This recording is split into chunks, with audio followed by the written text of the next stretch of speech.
que Jésus-Christ, Fils du Dieu vivant, vous défend par le signe de cette croix sainte, au nom du Père, du Fils et du Saint-Esprit. Brûlez! Et la croix, brûlez, voici la croix! Le bois de la croix c'est sainte! Fuyez, ennemis! La posesión es ya el caso más grave y se llama posesión porque a ratos, porque no es que siempre el enfermo, el sujeto esté así, pierde, por así decir, su personalidad, y su personalidad es suplantada por el demonio. Es decir, ya no habla ella, habla el demonio por su boca, ya ella no es en aquel momento totalmente libre, sino que hace cosas que ella no quisiera hacer. Y esto, pues como digo, hay que discernirlo con un largo proceso, no se puede ir ayudado del médico, pero al final se puede llegar a la conclusión de que aquella persona pues está en estos casos. Y entonces pues hay que practicar, como digo, el exorcismo, en otros casos también lo he hecho, y siempre se da esta, como diríamos, esta contradicción de que hay momentos en que la persona es ella, y entonces está, diríamos, en plena colaboración con el exorcista para verse libre de aquella cosa que tanto sufrimiento le causa, pero en el momento, en cambio, en que aquella persona se siente o está poseída por el demonio, pues en aquel momento tiene reacciones hostiles, aunque, repito, nunca, al menos en mi presencia, se ha producido una agresión física ni contra el exorcista ni contra las personas, poquísimas, que a veces acompañan al exorcista. El exorcismo yo nunca lo he hecho solo, sino lo he hecho siempre cuando podía con el médico al lado y con alguna otra persona, generalmente familiar, íntimo de... Au nom du Père, du Fils et du Saint-Esprit. Allez, tu les haches, allez, tu t'en vas. Allez, dégage. Au nom du Père, du Fils et du Saint-Esprit. Dégage, je te dis, je te l'ordonne au nom de Jésus-Christ, à qui tu t'obéis. Estamos viendo exorcismos reales. Cada caso es distinto del otro, pues los diablos son seres personales, muy distintos. Cada uno agota su especie, dice Santo Tomás, y diversos son los síntomas de su acción. El exorcismo no es una operación ni fácil ni rápida. Lo normal es que se necesiten varias sesiones para desalojar al espíritu del mal, que se resiste por todos los medios.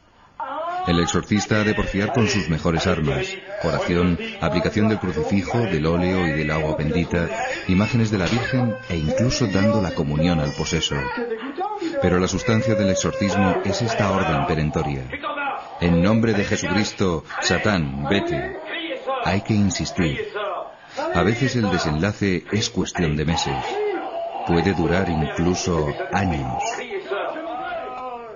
El exorcista experimentado sabe que el diablo tiene una inteligencia superior y tratará de engañarlo. Traba un combate desigual que perdería si Dios no estuviese de su lado. El demonio pues es muy inteligente y no se da a conocer. Generalmente tiene muchas respuestas evasivas o ambiguas y hay que ir con mucho cuidado. El demonio miente, y miente mucho, y confunde, y es ambiguo, y es... Por tanto, no sacas mucho de quererle hacer hablar. Más bien puedes sacar confusión y esto.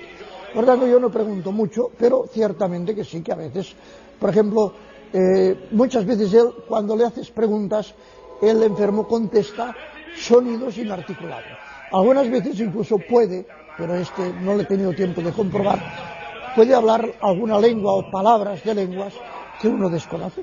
Entonces, pues, hay sonidos, hay palabras que uno dice, pues no acabo de entender por dónde pueden ir. Yo solamente he podido verificar alguna frase en latín, que es lo que, como lo conozco yo, pues he entendido y he podido dar testimonio de que era una lengua desconocida para el sujeto en cuestión. Comment vous sortez maintenant?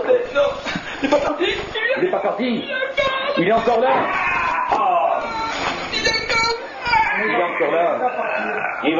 Ante lo sagrado o lo religioso, la reacción del endemoniado va desde el fastidio y el horror hasta la ira, acompañada de blasfemias o insultos. ¡Sors! ¡Allez, sors! ¡Sors! ¡Sors! Acabada la crisis en que emerge la segunda personalidad, aunque el diablo no haya sido expulsado, la persona puede llevar vida normal, si bien puede sufrir diversos dolores y molestias. El diablo ha salido de esta mujer. Su semblante ha cambiado radicalmente, se la nota ya sonriente y distendida. Dios nunca deja a la persona perdida en manos del espíritu del mal, sino que si la persona busca a Dios, le encontrará, y le encontrará benévolo y con fuerza suficiente para sacarle, y que estas experiencias, después de ser liberada, le sirvan para el bien. Y esa es la experiencia que tengo. Pero, ¿no estaremos ante casos de enfermedad mental? Esta es una explicación fácil para los que niegan la existencia del diablo. ¿Qué nos dice de ello la psiquiatría moderna? ¿Puede distinguirse la posesión de los trastornos mentales? La fenomenología sintomática de una persona que, por ejemplo, ha hecho un pacto con el diablo, o que, sin mala voluntad, el diablo se ha posesionado de su cuerpo, y esto plantea un problema teológico en el cual yo no entro porque no sé nada de eso, y es cómo Dios permite el mal, ese mal tan tremendo. Pues esa persona puede tener síntomas que son bastante distintos a lo que ocurre en la psiquiatría, pero me parece que por muy sutil que sea el diablo, y lo es, y es mucho más listo que yo y que todos nosotros probablemente, creo que lo tiene muy difícil, porque quizás por su propia maldad organiza o realiza a través de la persona que posee y que le está sujeta acciones que son de una inmensidad, de una radicalidad y de un imperio que ninguna persona demente las haría.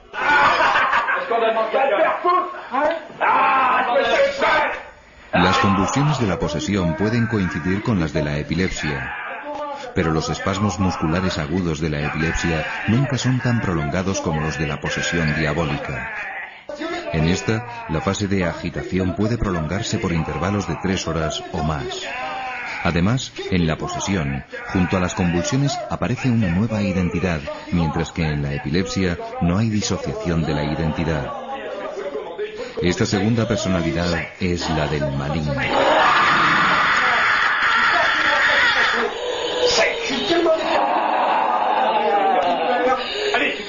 Aquello que la ciencia psiquiátrica no puede explicar, no es que no sepa o no quiera, sino simplemente que no puede, queriendo y sabiendo, me parece que sí es conveniente consultar con el exorcista. Hoy la Iglesia recomienda, ante un caso de exorcismo, pues que haya una consulta, una peritación por parte del psiquiatra. Y a mí me parece que esto es una cautela enormemente prudente y muy de agradecer. Es decir, la Iglesia en la actualidad ha defendido, y creo que ha sido una de las poquísimas instituciones que ha dado un paso hacia adelante en favor, por ejemplo, de la psiquiatría y de la psicología, en muchos casos. Es decir, la Iglesia nos da un ejemplo, como experta en humanidad que es, de no tener miedo a la razón.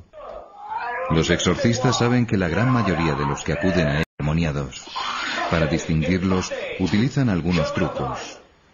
Pues uno de los medios que yo me valía era a esta persona que venía, yo le daba, más o menos disimuladamente, distintos sobres cerrados, sin nada por fuera que los distinguiera uno de otros. Y en uno de ellos había una estampa de Nuestro Señor o de la Virgen, y en los otros pues había simplemente un papel. Y se percibía que cuando aquella persona cogía el sobre, que yo sabía que dentro, pero nadie más que yo, sabía que dentro había una estampa, pues aquella persona se ponía especialmente nerviosa, rechazaba aquello, tenía como una desazón, incluso muchas veces tomaba una actitud agresiva con el sacerdote. ¿Por qué me ha dado esto? Usted me está fastidiando, usted me está... Y uno dice, bueno, aquí hay un síntoma de que esta persona tiene una percepción que no es explicable por pura razón natural.